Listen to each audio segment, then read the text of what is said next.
Ancient Egyptians believed cats were literal doorways to the divine. If you lived in the Nile Delta 4,000 years ago, killing a cat was a death sentence. Why did a civilization obsessed with monumental stone and massive sun gods lose their collective minds over a small, furry predator? It wasn't just about the cute factor. It was about survival. In the ancient world, grain was life. It was the currency, the food, and the foundation of the state. But grain attracts rats. Rats carry disease and devour the food supply. When the first wild cats moved into Egyptian grain stores, they performed a service that no human could replicate. They were the original pest control. The Egyptians were pragmatic, but they were also deeply observant. They noticed that cats had vertical pupils, which they associated with the sun god Ra. They noticed that cats were nocturnal, hunting in the shadows of the moon. They noticed that mother cats were fiercely protective, mirroring the nurturing and lethal nature of their own goddesses. By 1500 BC, the cat had transitioned from a wild helper to a domestic deity. The goddess Bastet became the face of this obsession. Originally depicted as a lioness, she eventually softened into the domestic cat we know today. She represented home, fertility, protection, and the feminine power of the sun. The city of Bastet became the epicenter of this feline cult. Every year, thousands of Egyptians traveled to the temple of Bastet. They brought offerings. They sang songs. They drank wine until they lost their senses. It was a massive, ancient religious festival dedicated entirely to the cat. Herodotus, the Greek historian who visited Egypt around 450 BC, left us some of the weirdest accounts of this practice. He wrote that when a house cat died, the entire family would shave off their eyebrows as a sign of mourning. It was a physical mark of grief that lasted until the hair grew back. But the obsession went much deeper than household pets. Archaeologists have excavated millions of cat mummies across the Nile Valley. These weren't just cherished pets. They were votive offerings. Pilgrims would buy a mummified cat from a temple priest and offer it to Bastet, hoping for a favor, a blessing, or a miracle.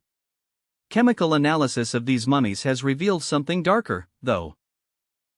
Many of these cats were not old animals that died of natural causes. They were kittens, often less than 5 months old, specifically bred and killed for the temple market. It was a booming, macabre industry. The demand for divine connection via the cat was so high that it outpaced the natural supply of pets.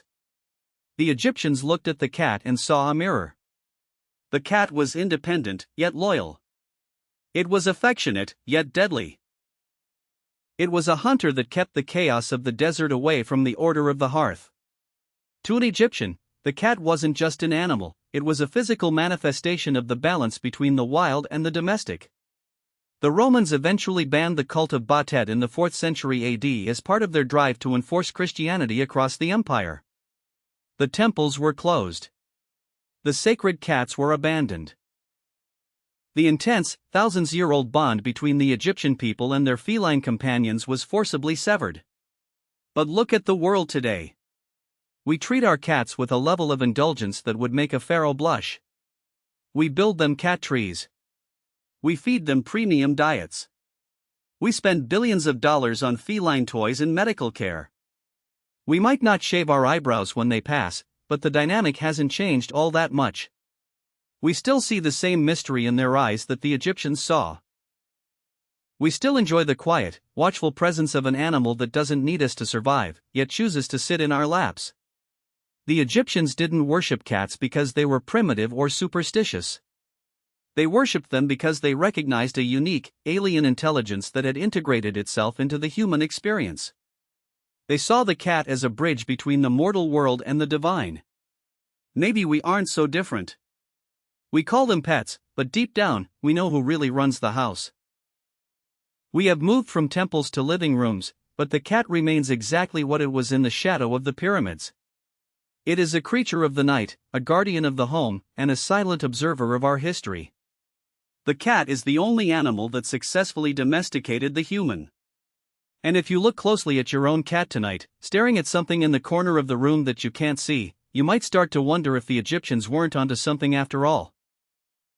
Are we the masters of our homes, or are we just living in the presence of something far older and more mysterious than we are willing to admit?